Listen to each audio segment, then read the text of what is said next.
Good morning, gang. Happy New Year's Eve. Well, we did it. We made it another lap around the sun, and all of us got a year older.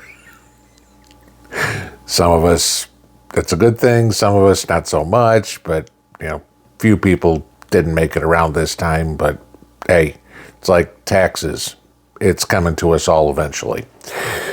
But as per normal, on New Year's Eve, we go back to what I predicted on January 1st to see how accurate or how much I was wrong. Now you go back each year and you say, okay, what'd you see happening? What was possible? What did you prepare for? What did you think was going to happen? Which is one of the basic premises of prepping, is we need to figure out what we think is going to happen in the future. Who cares about yesterday? We can't fix that, okay? And say, all right, how am I going to make it through this upcoming year? What do I need to do? So hence the reason why every year on New Year's Day, tomorrow, I give you my top 10 predictions for the year, what I think is going to happen. And on New Year's Eve, today, I hold my feet to the fire and say, okay, was I right or was I wrong? So we're going to go over that, and I will give you all the clips from what I said January 1st, 2024 of what can happen, and then we can take a look and see if I was right or wrong. Yeah, if you want to go back and watch the January 1st video, I will link it below, because I'm not going to give you the whole explanation of each one of them, just basically what it was. Some of my reasoning was correct, some of my reasoning was incorrect, but overall, this year, I was pretty accurate. So let's take a look at number one from January 1st, 2024. So, getting right into it. Numero uno. The price of gas will stay below $4 a gallon this year, on average. Yep. We can put number one in the win column. I was correct on this. The highest point, the highest average price of gas this year was on May 2nd, and national average was $3.64. Okay. As of today, the national average is $3.01. My reasoning was that Biden was going to keep dumping oil into the market, draining the Strategic Petroleum Reserve. I was correct. That's exactly what happened. They artificially kept the price of gasoline down to make it look like the economy was better. So, number one, let's say I'm 1-0. Let's go on to number two. All right. Number two, the same economic idea. Gold will eclipse $2,400 an ounce this year, meaning we're going to have better than a 20% increase. Well, a prepper's favorite, gold and silver. I think I was right on this one. We haven't seen gold under $24 or $2,400 since the 4th of July. And as of right now, we're a little bit over 2,600. We've crossed 27 a couple of times. So yeah, gold has certainly outperformed this year. I mean, if we take a look at gold, gold's up about 30% for the year again. All those people that put money in gold, yeah, guess what? You pretty much outperformed the stock market again. So, as of this point, 2-0. No, trust me, I'm not 10-0. All right, let's take a look at number three. Number three, this is where we get into some of the more not so fun stuff. There will be a large-scale terrorist attack on the United States this year. All right, my first loss, unless you want to consider hurricanes a terrorist attack, which, no, sorry, Mother Nature does not have it out for us. Sorry, climate changers. That just not going to happen. But no, this year I figured that we were going to see a terrorist attack on the scale of the World Trade Center bombing, not the planes, or Oklahoma City or something like that. We did not see that, which I'm happy I'm wrong on that one. There's no question. But, okay, I was wrong. All these drones. Well, okay. Number 4, unemployment. You guys have heard me talk about this one before. The current U6 number, the real unemployment number, is 7%. We will eclipse 10% in 2024. Okay, number 4, I'm wrong. Not by much, but I'm wrong, okay? As I said in January, that we would eclipse 10% with the U6 number at that point, which was at 7%. That is our unemployment figure. We only got as high as 8.2 in August. The fun part is, here at the end of the year, we're still at 7.4. We have more unemployment in the United States today than we did 364 days ago. So yes, I have to take that one as a loss, making me 2 and 2. No, I'm not doing my Chuck Woolery impersonation. But unemployment increased in the United States in 2024. Gee, Joe, gee, Kamala, you wonder why you lost. I lost on this one too. Let's go to number 5. So that being said, the inflation number, core CPI, okay, the core number, will stay somewhere around 3 to 4%. Still higher than what good inflation is at 2%, but it'll stay pretty steady for where we are right now. Okay, another one you can put in the win column here. Core CPI did in fact stay between 3 and 4% all year. We are finishing out the year at 3.3%, which, as I said at the beginning of the year, is still not good. Healthy inflation is somewhere between 2 and 3. Sure, inflation came down, which is a great thing. We weren't at that 9% we saw 18 months ago, but we are still running hot. And y'all know this. You go to the grocery store, you go to Walmart, wherever. But fortunately for us, and again, this has a lot to do with the election and the fudging of numbers. We all know the stories on Joe Biden and, I created 800,000 jobs, and then they get revised downward, and we talked about that all year. Official numbers, and I want to qualify that because we all know better, but official numbers, yes, we stayed between 3 and 4% all 12 months of the year. So we'll put that one in the win column. Number 6, worldwide populism is going to take over from the overwhelming need of socialism. We're gonna do a paradigm shift in the thought process of the way of life around the world. Okay, if there was any prediction that I am happier about, it's this one that came true. Now, we all know here in the U.S. that Donald Trump won in November. Bring America First back, right? Kick the socialist cabal to the curb. You know, let the Democrats lick their wounds. They're still trying to figure out what went wrong. Why didn't everybody like Kamala Harris? If you can't figure that one out, you know, you need a lobotomy, okay? But look around the rest of the world. Javier Milei turned around Argentina's economy. Conservative, you know, Argentina first. In 1 year, he fixed the country. Look at Germany. The Liberal Party is gone, basically. They've got complete no confidence. AfD is now the most popular party in the country, Alternative for Germany, the communists. Okay, AfD, Deutschland. Okay, look at France.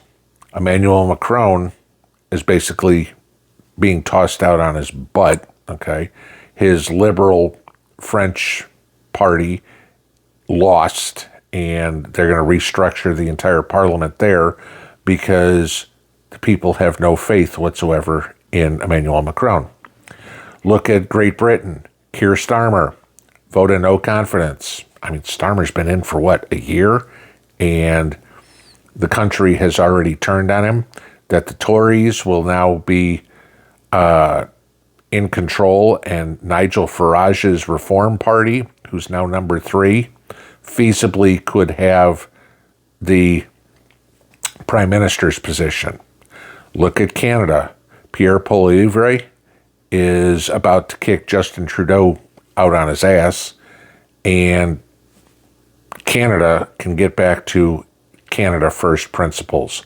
We're seeing this across the world, and it's a good thing. People are looking to countries like Poland and Hungary or Javier Milei in Argentina and go, you know what? We need to take care of our own. Take a look at Sweden.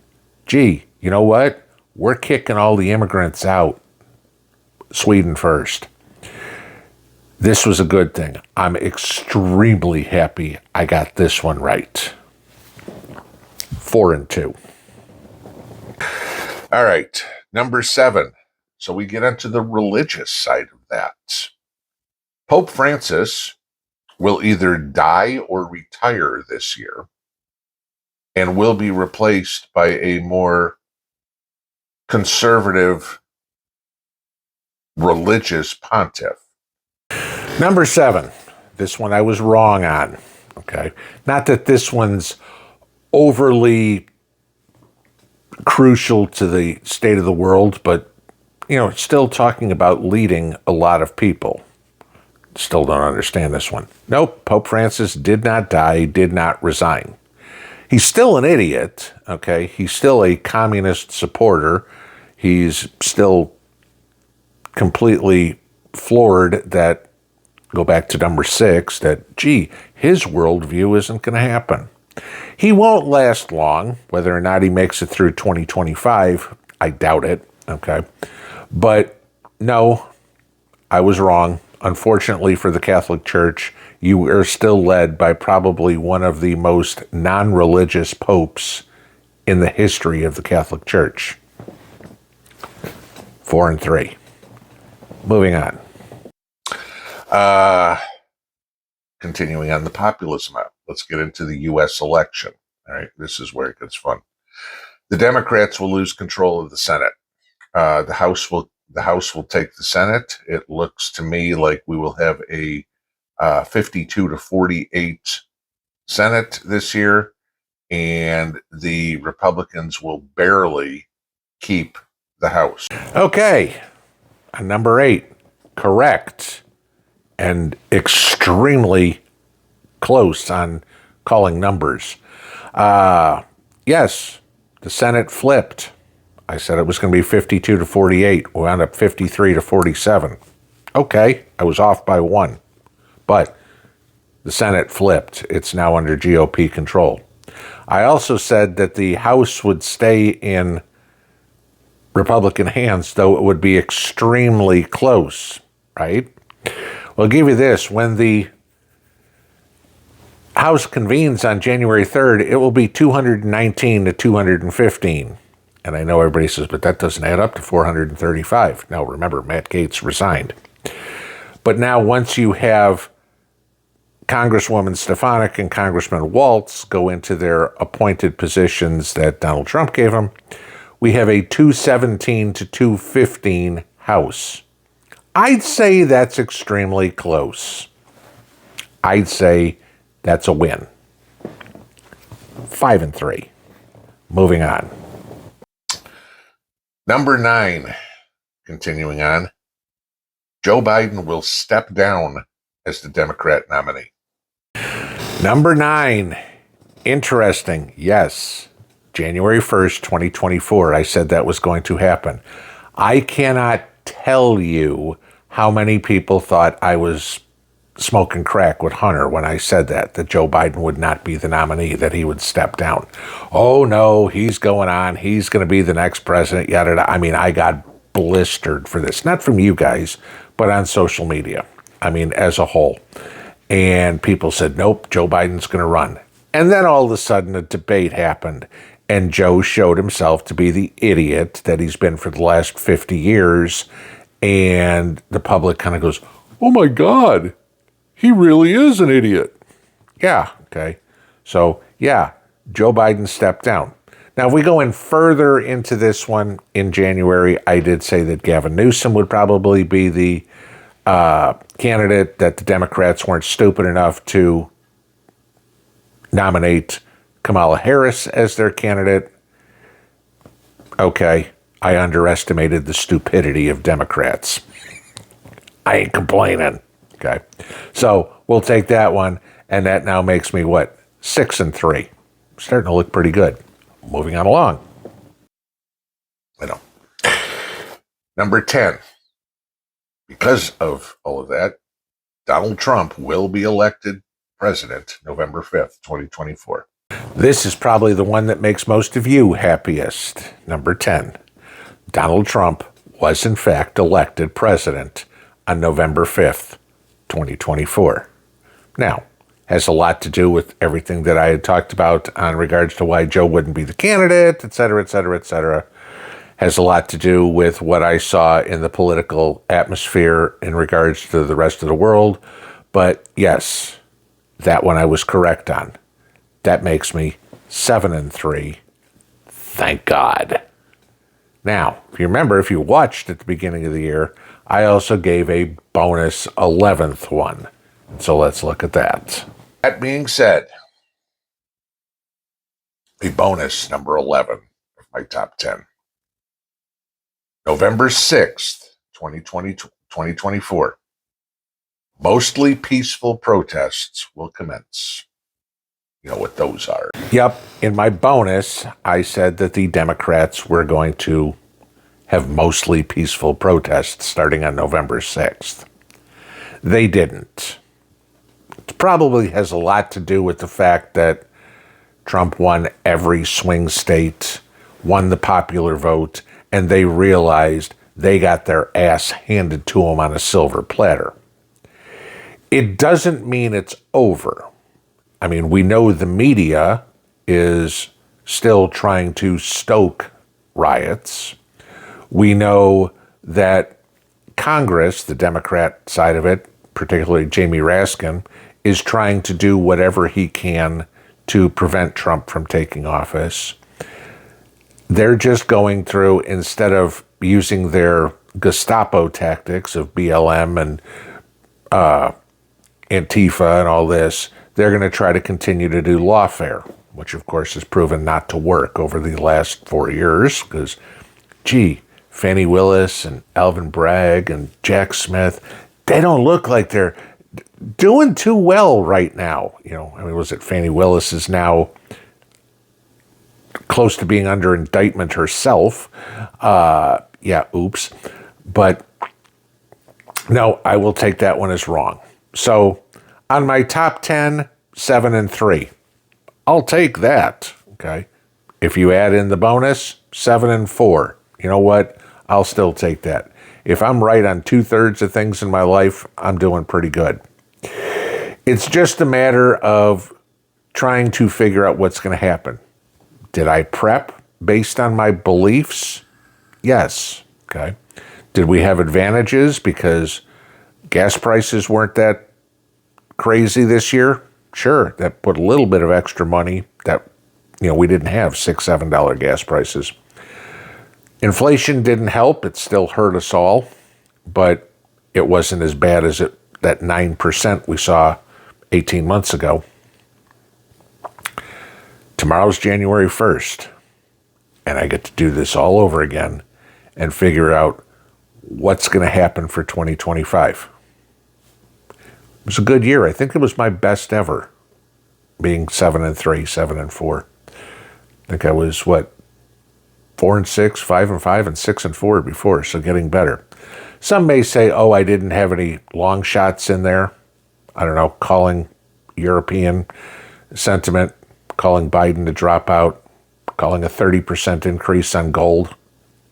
I'd say those are pretty insightful.